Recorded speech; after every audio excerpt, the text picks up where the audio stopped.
Depois que os espanhóis deram um tempo, deram uma pausa, buscando pela cidade perdida, é a vez de entrar em cena o pirata inglês.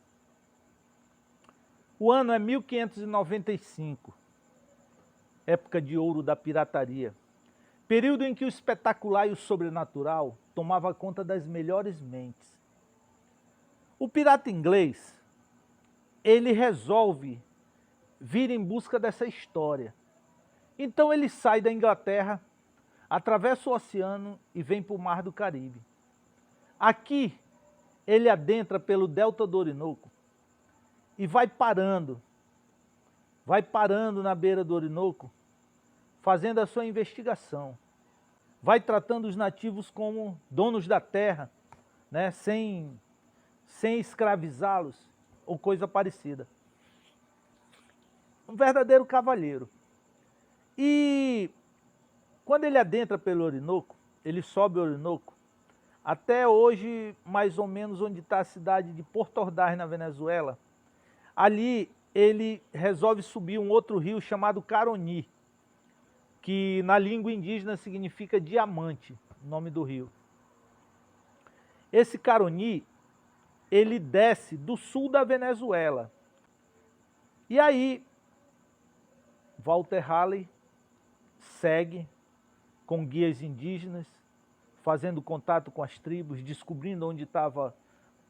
Aqui tinha uma mina de ouro, ali tinha outra, porque os espanhóis já estavam explorando essas minas, mas estavam explorando lá em cima, na região de Maracaibo, ali onde está o Estreito de Maracaibo na Venezuela. É uma região muito famosa por causa do ouro. E lá eles até hoje, né, é uma região que produz muito ouro. E aí, Walter Raleigh abandona o barco grande, a sua caravela no caso, e adentra com remos. Pega remos e barco a remo. Ele adentra no remo. Ele sobe o Caroni. Quando ele sobe o Caroni, ele relata mais ou menos assim: essas matas cheias de espinho é um verdadeiro inferno verde. Aqui nossas roupas apodrecem muito rápido, o calor é intenso, a região é muito insalubre. Isso ele está falando da parte que ele passou da vegetação da selva. A primeira observação do europeu chamando a floresta de um inferno verde. É nessa colocação de Walter Raleigh. E aí ele continua, depois ele passa da parte da floresta e ele adentra na região das savanas, saindo dos llanos e entrando. É a transição floresta, os llanos, que seria o Pantanal, e as savanas. Quando ele adentra as savanas, aí a história muda. Aí a colocação dele, ele fala o seguinte: agora que abandonamos, deixamos para trás a floresta, encontramos campos onde nossa vista consegue enxergar o horizonte. Nele há colinas e montanhas que lembram as grandes torres da Inglaterra. Há cervos na beira dos rios, como nossas ovelhas da Inglaterra. E há peixes maravilhosos. Há pomares, como feito pela arte do mundo. Ele vê os buritizais da Gran Savana. Ele vê parte da Gran Savana. Então, dentro disso aí, ele quando vê essas torres, que é os tepus, como o Monte Roraima, muito conhecido, ele, ao observar, ele não viu os grandes tepus dessa face sul, né? Ele viu os primeiros, que estão ali na proximidade do Caroni, né? Quando ele viu aquelas torres enormes, ele achou que ele estava na porta de entrada para o Eldorado, nos portais da cidade de Manoa.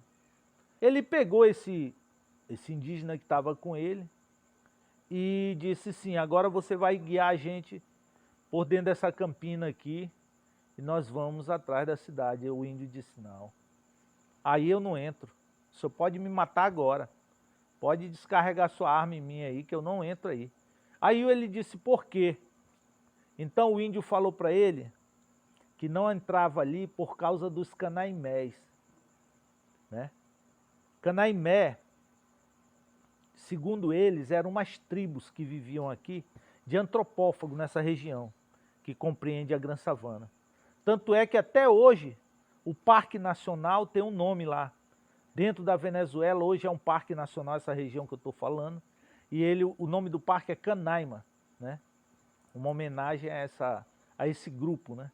Chamado Canaimé, que aqui na Amazônia, aqui na parte Roraima, a gente trata como uma lenda dos indígenas, mas na verdade, Neil Lancelot Whitehair, o antropólogo falecido há uns anos atrás, ele fez um trabalho no qual ele fala que isso não é lenda, mas isso é para uma outra história. Então, quando o guia diz, eu não adentro aí, eu não adentro porque nossas tribos já sofreram ataque desses canaimés. Esses canaimés, eles são violentos. Eles são chamados de os homens invisíveis. Eles usam zarabatanas com veneno. Eles usam zarabatanas com curare. E suas flechas são envenenadas. Usam flechas envenenadas com o curare. E esse veneno ele é mortal. Então Walter Raleigh, se vendo naquela situação, o guia não queria entrar. Ele podia ter problema com os espanhóis, que ali estavam, né, nas proximidades ali em São Tomé, na região da Ilha de Margarita. Aí ele falou e disse, não, eu vou ter que voltar. As águas estavam baixando também. Então Walter Raleigh resolveu voltar para a Inglaterra e foi de mão abanando. Ou seja, chegou lá na Inglaterra, ele não tinha o que oferecer para os seus financistas, ficaram furiosos com ele, mas ele, como era um bom escritor, ele apontou detalhes que ele viu aqui nessa parte da América do Sul. É a partir dos subsídios que ele leva para lá, para a Inglaterra, que o matemático Thomas Hariot, que era um matemático que andava justamente na companhia do Walter Raleigh, ele produz, junto com o cartógrafo holandês Jodoco Rondius, ele produz um dos primeiros mapas dessa região da América do Sul, dessa região do Novo Mundo. Esse mapa, ele foi considerado assim um marco, que é o mapa justamente onde aparece o Grande Lago de Manoa e bem assim na margem esquerda, na parte de baixo, está a cidade de Manoa, né? O Grande Lago do Eldorado, e a cidade de Manoa está bem ao lado. Ele deixou um grande relatório socioeconômico da região, né? Ele deixou esse relatório como o legado para a Inglaterra. E Walter Raleigh pode ter sido assim um grande herói, né? Mal entendido, mal interpretado. Ele dizia também o seguinte, o que ele disse? Ele falou para os financistas que aqueles que conseguirem se fazerem sócios dos indígenas dessa região de forma amigável, eles teriam riqueza para mais de 8 gerações. Eles se fariam ricos. Então, quer dizer, o cara falou isso, mano, há 400 anos atrás. Esse cara tinha uma visão fantástica, né? Então, essa é a parte do Walter Raleigh que eu queria contar para vocês, mas a história continua. Só que vai continuar no próximo capítulo. Se inscreva aqui no canal, se inscreva aqui no meu canal no YouTube para você saber mais. E eu vou continuar. Eu vou falar também dos Canaimé. No próximo capítulo a gente se encontra. Valeu, pessoal. Grande abraço. Muito obrigado.